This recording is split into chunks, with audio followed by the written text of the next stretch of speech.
आपके दर्शन पाकर मैं कृतार्थ हो गई प्रभु।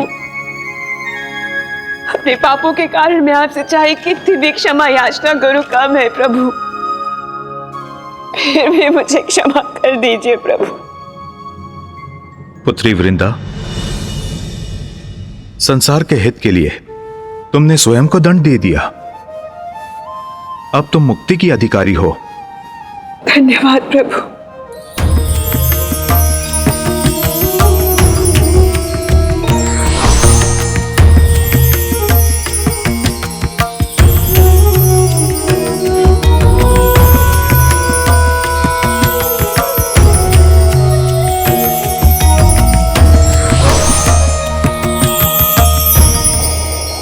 क्षमाशील है, महान है नारायण। आपको शत शत नमन मामा जी। मूषक जी चलिए अब शीघ्रता कीजिए, हमें शीघ्र कैलाश पहुंचना चाहिए। जी प्रभु।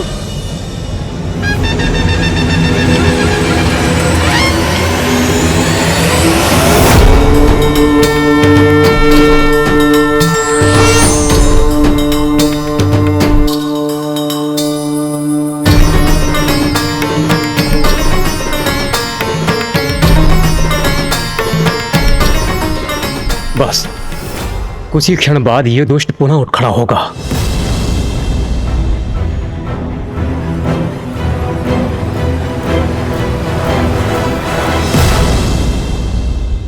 आप सभी इतने चिंतित क्यों हैं?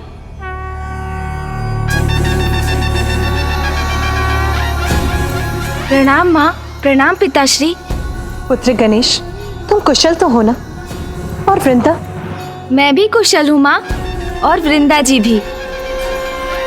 मामा जी ने स्वयं उन्हें उचित मार्ग जो दिखाया है ना मामा जी?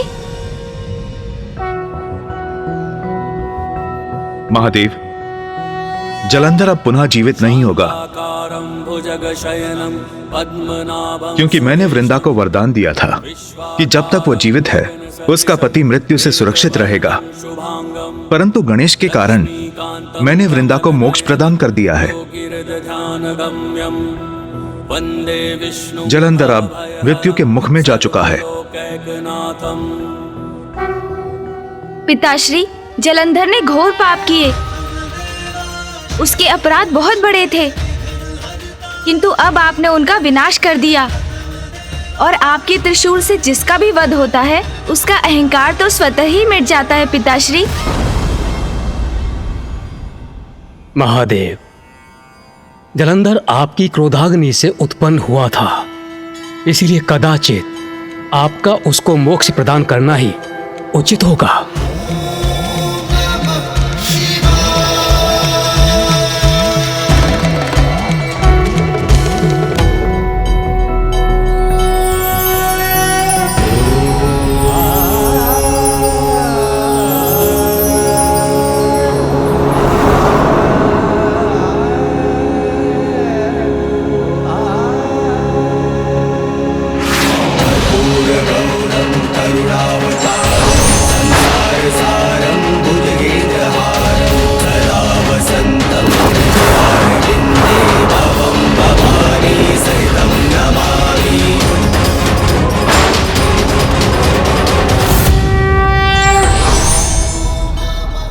महादेव,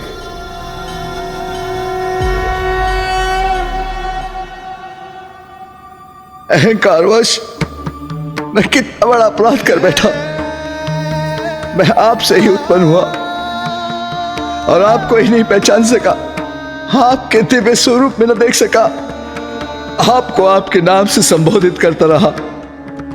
ये न समझ सका कि देवाधिदेव है आप, परम ब्रह्मा महादेव है आप, जगत पिता है आप। आपसे श्रद्धा करने की मूर्खता करता रहा, किंतु आप तो दया निधान है प्रभु। इतना होने के बाद भी आपने मुझे अपने दर्शन दिए, मैं कृतार्थ हुआ प्रभु। तुम मेरी क्रोधाग्नि से उत्पन्न हुए हो जलंधर, इसलिए उसके अंधकार का प्रभाव भी था तुम पर, जो बढ़ता ही गया। तुम तो स्वयं को भगवान घोषित कर चुके थे। मति भ्रष्ट हो चुकी थी तुम्हारी, इसलिए तुमने अपनी भूल स्वीकार नहीं की और तुम्हारा विनाश हुआ। किंतु मेरे त्रिशूल के वार से तुम्हारे भीतर के अंधकार अर्थात तुम्हारे अहंकार का भी नाश हुआ है। मुझे क्षमा कर दीजिए महादेव, मुझे क्षमा कर दीजिए।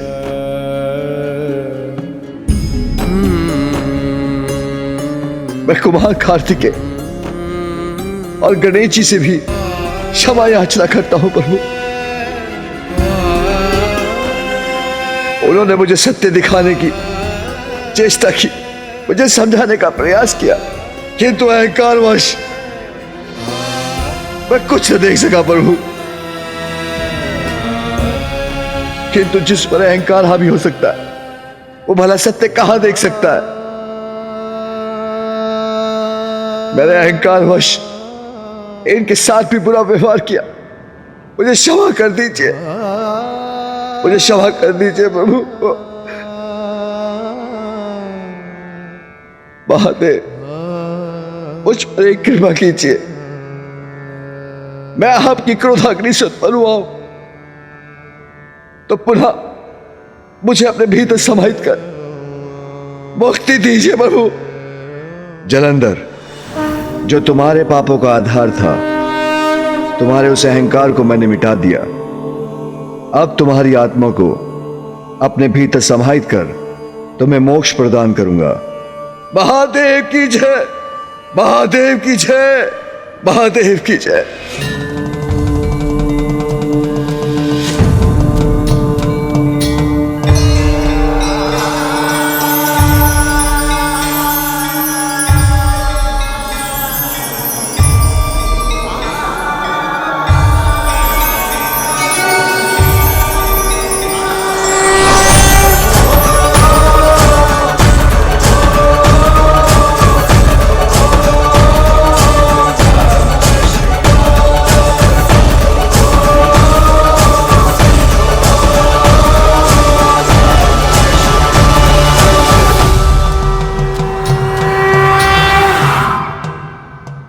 महादेव, आपको कोटि कोटि धन्यवाद। आपने एक बार पुनः हम सभी को और इस सृष्टि को एक महान संकट से रक्षित किया। नहीं देवराज, इस संकट के टलने का, इस विजय का श्रेय तो मुझसे कहीं अधिक पुत्र गणेश को जाता है। पिताश्री, भैया और मामा जी की सहायता के बिना ये कहाँ संभव था।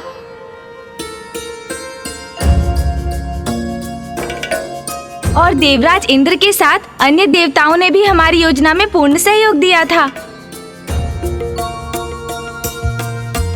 सम्मिलित शक्ति और उचित युक्ति से ही हम इस संकट को पराजित कर सके। प्रथम पूज्य गणेश की जय, विघ्नहर्ता श्री गणेश की जय, पार्वती नंदन श्री गणेश की जय, प्रथम पूज्य श्री गणेश की जय। माँ, आपके आशीर्वाद से ही तो मेरी सफलता है। पुत्र, मेरी भी यही कामना है। विघ्नहर्ता, तुम इसी प्रकार संसार के सभी विघ्न दूर करते रहो। जलंधर सृष्टि के नियमों को उलटने पर तुला था, सृष्टि का सर्वनाश करने चला था, किंतु प्रथम पूज्य गणेश जी, आपने उसके अंत का उपाय कर हम सभी को एक घोर महासंकट से बचा लिया। देवराज इंद्र, मैंने तो मात्र अपना कर्तव्य निभाया, वही किया जो धर्मोचित था। किंतु हमें स्मरण रखना चाहिए कि भैया ने भी इस कार्य में मेरी सहायता की। वे इस समय अवधि तक शांत रहे, क्रोधित नहीं हुए वो, तभी तो हमारी युक्ति सफल हो सकी।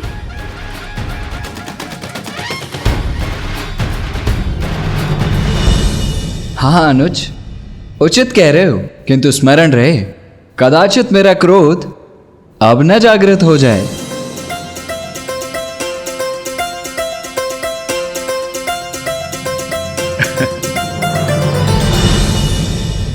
त्रिदेव, माता पार्वती, प्रथम पूज्य गणेश जी, हम सभी को अब प्रस्थान करने की अनुमति दीजिए। नारायण नारायण।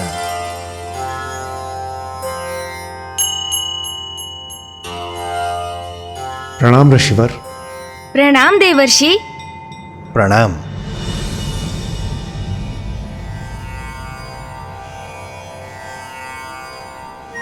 आज्ञा? अभी देवराज, ये कुछ अनुचित कर रहे हैं आप आज। मैं अनुचित कर रहा हूं, किंतु मुझे ज्ञात ही नहीं है कि मैं क्या अनुचित कर रहा हूं। देवऋषि, कृपया शीघ्र बताइए क्या अनुचित हुआ है मुझसे। देवराज इंद्र, जब संकट आप पर कोई छाता है तो प्रथम स्मरण आपको महादेव और प्रथम पूजनीय गणेश जी का ही आता है।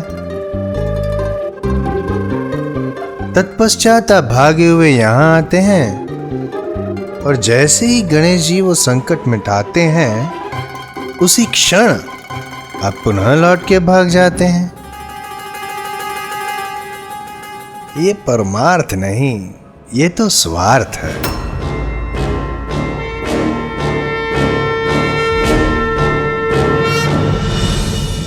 देवर्षि नारद, सभी देवता यहां उपस्थित थे, परंतु आप बताइए, इस संकट काल में आप कहां थे?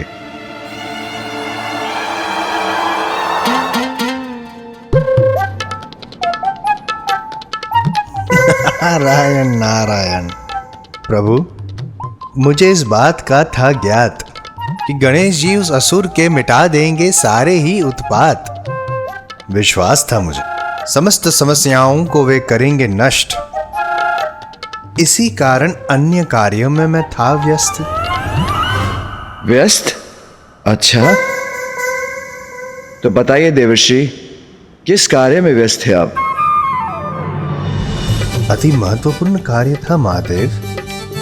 हमारे विघ्न हरते हैं जो सदैव, उनकी उचित हो अर्चना, इसीलिए उनकी स्तुति की मैं कर रहा था रचना।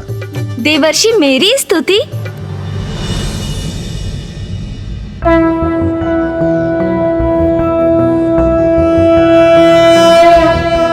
प्रणम्यं शिरसा देव गौरीपुत्रं विनायकं भक्तावासं स्मर नित्यम् आयुः कामार्थसिद्धये।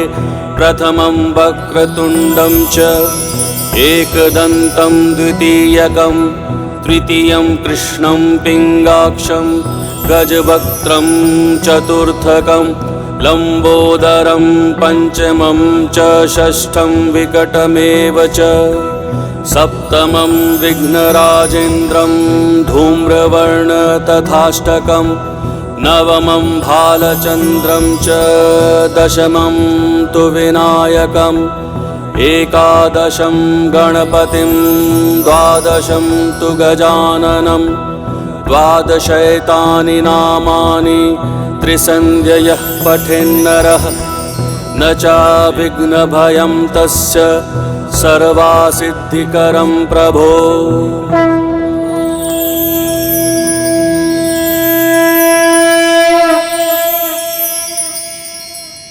अद्भुत, अति सुंदर। देवर्षि, मुझे आनंद आया, मैं अति प्रसन्न हुआ। ये स्तुति जिसमें मेरे 12 नाम हैं, संकट नाशम गणेश स्तोत्रम के नाम से विख्यात होगी। और जो भी भक्त मेरे लिए ये स्तुति गाकर मेरी पूजा करेगा, मैं उसे सभी विघ्नों से मुक्त कर उसके सभी दुखों का नाश करूंगा। मैं कृतार्थ हुआ प्रथम पूजनीय गणेश जी, आपका सत्य सत्य धन्यवाद। देवऋषि, ये हमारा सौभाग्य है जो आपके मुख से हमें प्रथम पूज्य विघ्नहर्ता गणेश जी की इतनी अद्भुत स्तुति सुनने को मिली। हम कृतार्थ हुए। प्रथम पूज्य श्री गणेश जी की जय, विघ्नहर्ता श्री गणेश जी की जय, पार्वती नंदन श्री गणेश जी की जय। मुझे तुम पर गर्व है पुत्र गणेश। सत्य है अनुज गणेश, तुम्हारी बुद्धि की शक्ति किसी बलशाली योद्धा के बल से भी अधिक बलवान है।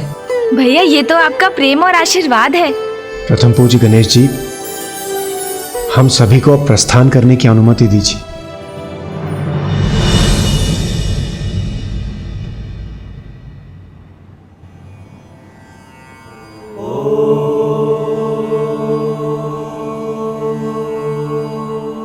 प्रणाम पिताश्री। आपने मुझे स्मरण किया पिताश्री? हाँ गणेश, जलंधर का तो वध हो गया, किंतु जो शेष है उसका भी अंत होना चाहिए।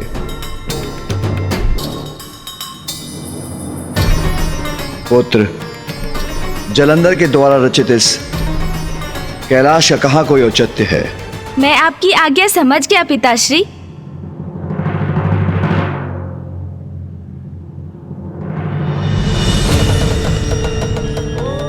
संसार में जो भी मिथ्या है उसका अंत होगा, तभी तो सत्य सभी के समक्ष उजागर होगा। कोई कितना भी बड़ा भ्रम उत्पन्न कर दे, किंतु सत्य तो सत्य है, और सत्य यही है कि समस्त ब्रह्मांड में महादेव एक ही हैं, और एक ही है उनका कैलाश।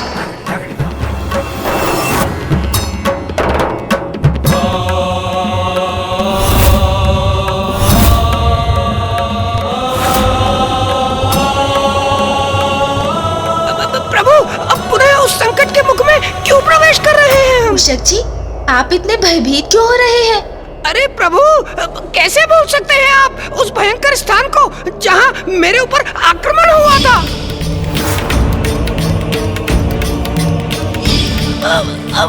वो तो मैं अपनी गति, अपनी कुशलता से हम दोनों को यहाँ से सुरक्षित निकाल कर ले गया था, अन्यथा।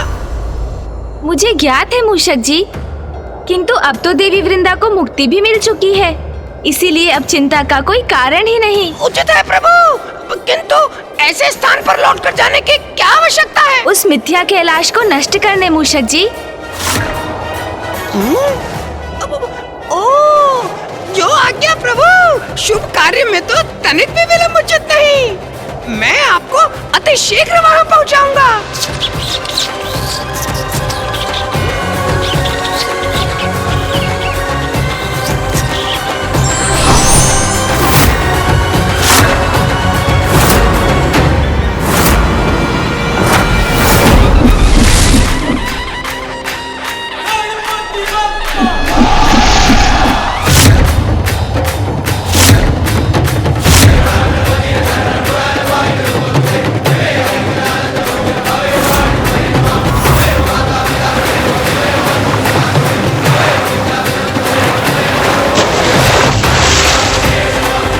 असत्य का कोई अस्तित्व नहीं होता।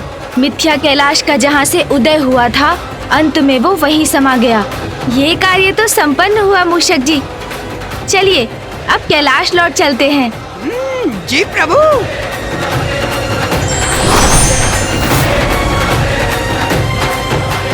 अब कभी कोई मिथ्या कैलाश का निर्माण करने का दुस्साहस कदापि नहीं करेगा।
कितना भव्य, कितना सुंदर दृश्य है।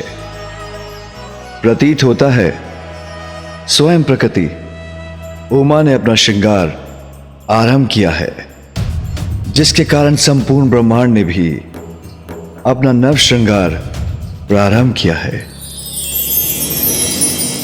मूषक जी, वो देखिए, ये मेघ कितनी सुंदर, कितनी मनोहर आकृतियां ले रहे हैं।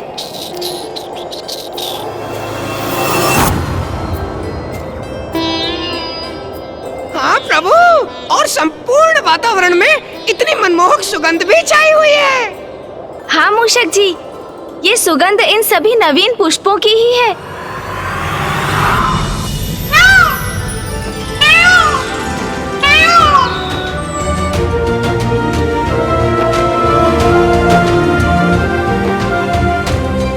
अद्भुत, इतना सुंदर जलप्रपात।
इतना सुंदर, इतना सजीव, इतना गुंजायमान हो गया है जैसे प्रकृति ने स्वयं अपना श्रृंगार किया हो।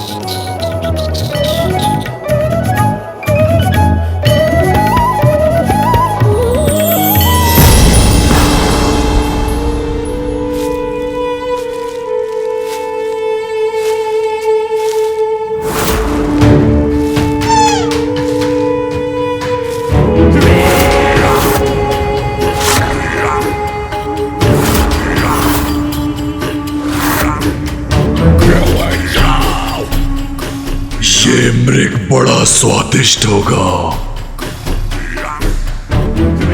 बहुत आनंद आएगा इसका आहार करने में।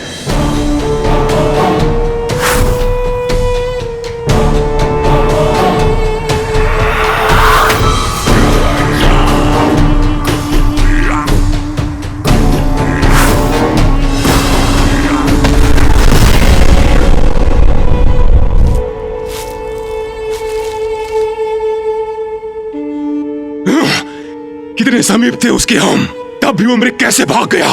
मैं उसे पकड़ने ही वाला था कि अचानक इन वृक्षों के मध्य एक प्रकाश उत्पन्न हुआ।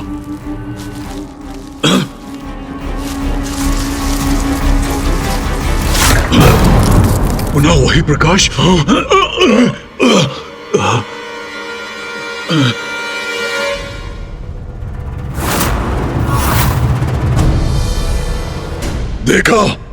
देखा तुमने?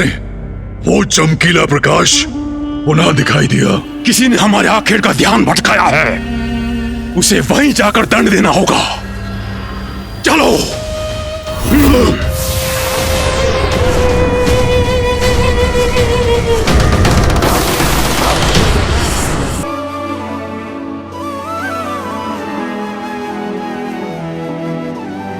अब मैं स्वयं स्वामी के लिए ये फल लेकर जाती हूँ।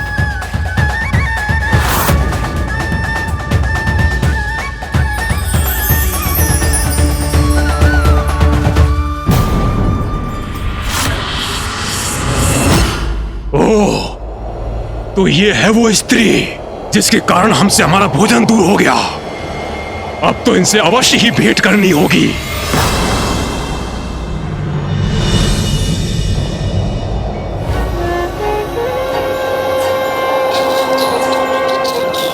मूषक जी, संपूर्ण वातावरण कितना निर्मल, पावन, सौंदर्य से परिपूर्ण है ना आज। हाँ प्रभु, आज की यात्रा तो बड़ी आनंदमयी है। मूषक जी, गति थोड़ी धीमी कीजिए। मुझे कैलाश के इस मनोहर दृश्य का आनंद लेने दीजिए। वाह प्रभु, आप मुझे सदा गति बढ़ाने को कहते हैं। आज प्रथम बार है जब आपने मुझे धीमी गति से चलने को कहा है। आपके आनंद के लिए प्रभु, ये तो मैं बड़ी प्रसन्नता से करूंगा।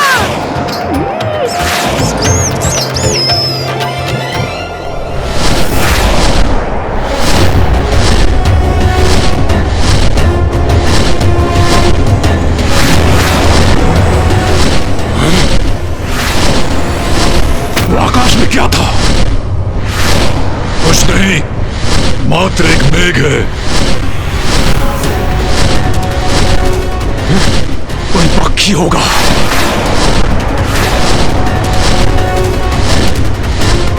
मूषक जी रुकिए। क्या हुआ प्रभु? आप मुझे रोक क्यों रहे हैं? कुछ विचित्र सा आभास क्यों हो रहा है मुझे?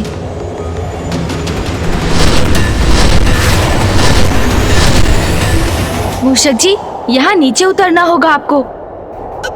जो आज्ञा प्रभु।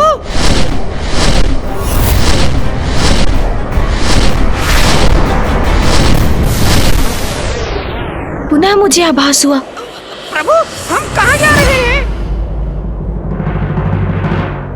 मूषक जी, वहाँ कैलाश के सिरे पर उस वृक्ष पर कुछ बेर दिखाई दिए मुझे। चलिए ना, माँ के लिए कुछ बेर तोड़कर ले चलते हैं। उचित है प्रभु।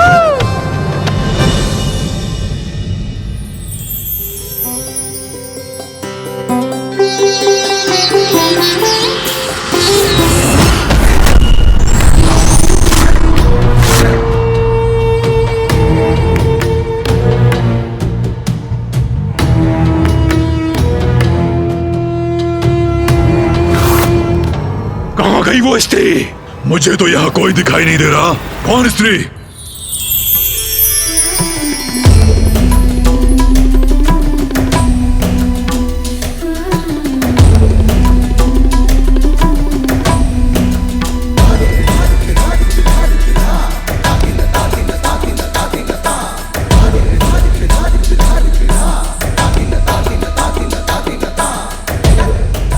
हृदय में फुर्ती भर दे, ऐसी पावन वायु का प्रवाह है यहाँ।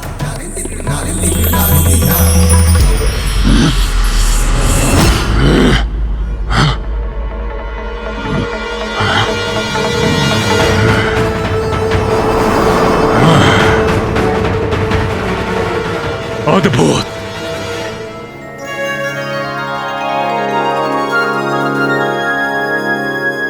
और स्वामी को फल खिलाने में और भी आनंद आएगा मुझे। अभूतपूर्व सौंदर्य है इस स्त्री का। असाधारण रूप है इस देवी का।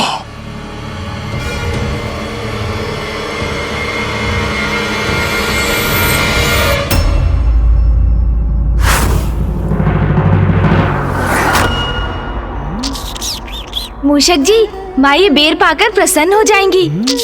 मैं उन्हें अभी देकर आता हूँ। उचित है प्रभु। अद्भुत है इसका सौंदर्य। नेत्र नहीं हट रहे हैं इस देवी से।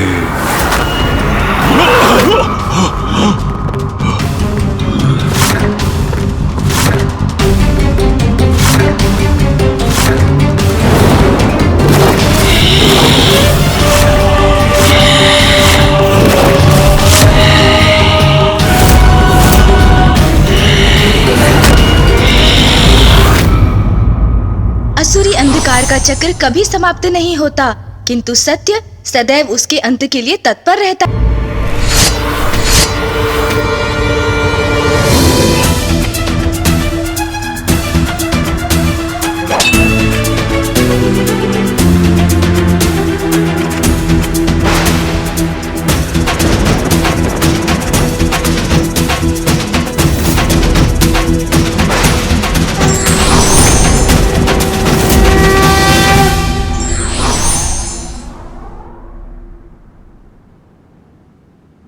सत्य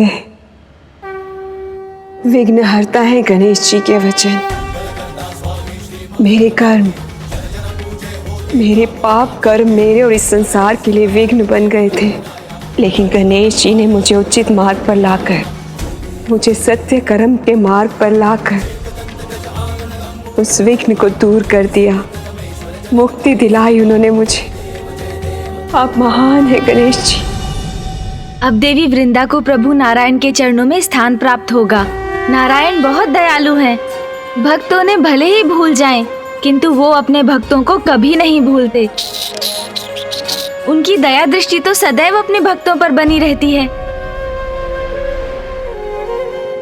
ज्ञात नहीं मेरे पापों के बाद प्रभु नारायण मुझे स्वीकार करेंगे या नहीं।